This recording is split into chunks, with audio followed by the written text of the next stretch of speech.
Bom dia!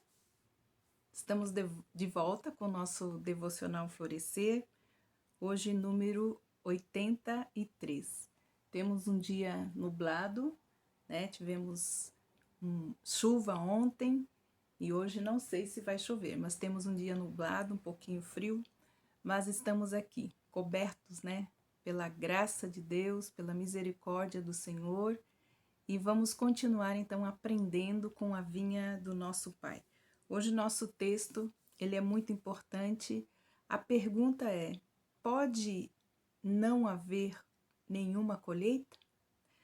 Abacuque 3, 17 e 18 tem uma palavra muito importante para nós nesses dias, que diz assim: Porquanto ainda que a figueira não floresça, nem haja frute na vida, o produto da oliveira minta, e os campos não produzam mantimento. Todavia, eu me alegrarei no Senhor e exultarei no Deus da minha salvação. É possível que em algum tempo não haja colheita, mas Deus continua sendo fiel. É possível que alguém abrace as promessas de Deus na primavera, que resista aos perigos do verão e ainda entre na colheita sem ter frutos para serem apresentados? É possível que uma safra se perca na vinha do nosso Pai? É possível que busquemos fielmente a Deus de todo o nosso coração, somente para termos a nossa frutificação arrebatada de nós no momento da promessa? Penso que não.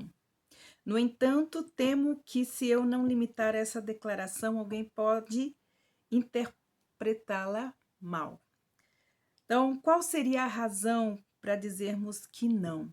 A razão para a qual nós diríamos que não é porque as palavras ditas por Isaías são bem claras. E diz assim: Porque assim como descem a chuva e a neve dos céus, e para lá não tornam, mas regam a terra e fazem produzir e brotar e dar semente ao semeador, e o pão àquele que come, assim será a palavra que sair da minha boca. Ela não voltará para mim vazia, fará o que me apraz e prosperará naquilo a que a enviei. Isaías capítulo 55, versículos de 10 a 11.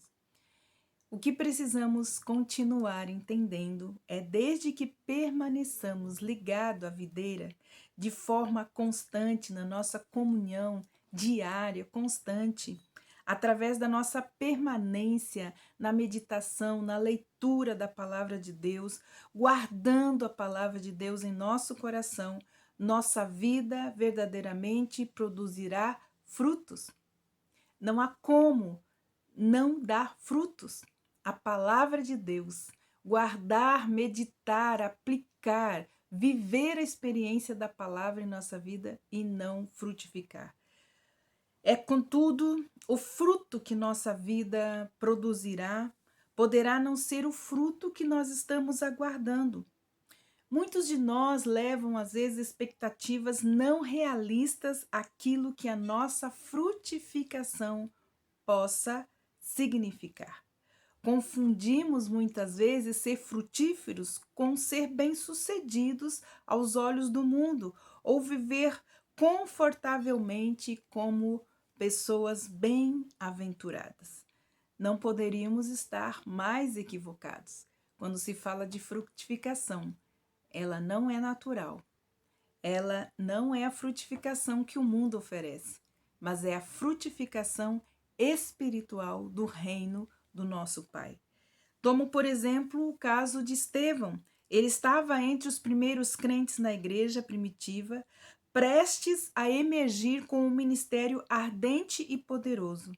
Mas quando estava apenas chegando à sua cidade, foi apedrejado e foi morto. Por alguns, a vida de Estevão pode parecer como uma colheita que foi abortada. Porém, a sua vida verdadeiramente produziu frutos não apenas no testemunho de sua vida, mas com a sua morte. Mas finalmente no testemunho de um homem que assistiu à sua execução, um homem que seria chamado mais tarde de Paulo. Se permanecermos ligados à videiras, Deus se mostrará fiel, produzindo frutos em nossa vida. Quer vivamos, quer morramos, nós vivemos para a glória de Deus. E Deus pode receber a glória com a nossa vida, ou com a morte, como aconteceu com Estevão. Mas nem todos os nossos frutos brotarão em meio a situações confortáveis nesta vida. Os obstáculos deste mundo e os assaltos do inimigo serão sempre os nossos desafios mais constantes. Contudo, mesmo que as nossas circunstâncias nem sempre devem ser do modo como nós esperamos, podemos sempre esperar que Deus seja glorificado através de nós em qualquer circunstância. O próprio Paulo falou que o Senhor faz, e bem sabemos que o Senhor faz com que todas as coisas que nos aconteçam contribuam para o nosso bem, segundo o propósito que o Senhor tem de nos conformar à imagem e semelhança do seu Filho. Nós não devemos olhar para as circunstâncias com a finalidade de medir a nossa colheita. Nós simplesmente não podemos confiar ou termos uma percepção apenas das circunstâncias que nós estamos vivendo no momento. Existem somente duas maneiras de uma colheita ser abortada em nossa vida como crentes. Se nós demos lugar aos recursos que o inimigo dispõe e desistirmos da nossa fé em meio à ocasião em que estivermos enfrentando dificuldades ou sofrimentos ou julgamentos por causa de desobediência ou de rebelião. Isso aconteceu com Israel.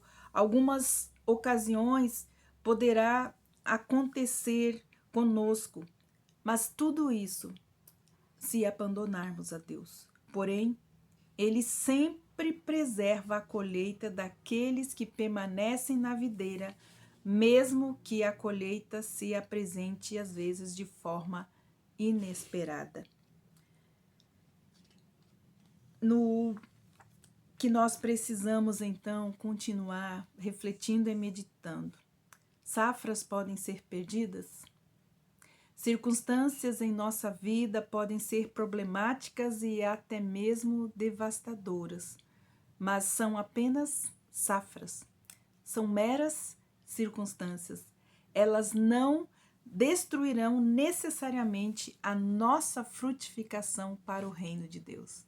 Se Deus usa todas as coisas para formar em nós a imagem, o caráter, a natureza, a vida do seu Filho, nada é perdido. Afinal de contas, nós sabemos que esta é a vinha do nosso Pai. Ele, somente Ele, é a nossa força. Ele é suficientemente poderoso para nos conduzir a atravessarmos qualquer circunstância, fazendo no meio da circunstância, do vale, da crise que nós estamos vivendo, nos fazer frutíferos para o seu reino, e isso Ele faz o tempo todo. Então, nós precisamos continuar crendo, não podemos parar de crescer e entender os planos e os propósitos que Deus tem para a nossa vida. Não importa as circunstâncias que nós estejamos vivendo, nós não podemos esquecer que o Senhor é nosso pastor e Ele não nos faltará. Estamos aprendendo lições preciosas e eu acredito que quando toda essa pandemia passar, os frutos para a glória de Deus, para o reino de Deus, eles vão ser manifestos. Que Deus abençoe a sua vida, a vida da sua família e um bom domingo na presença do nosso Deus. Um bom culto. Deus abençoe cada um de vocês.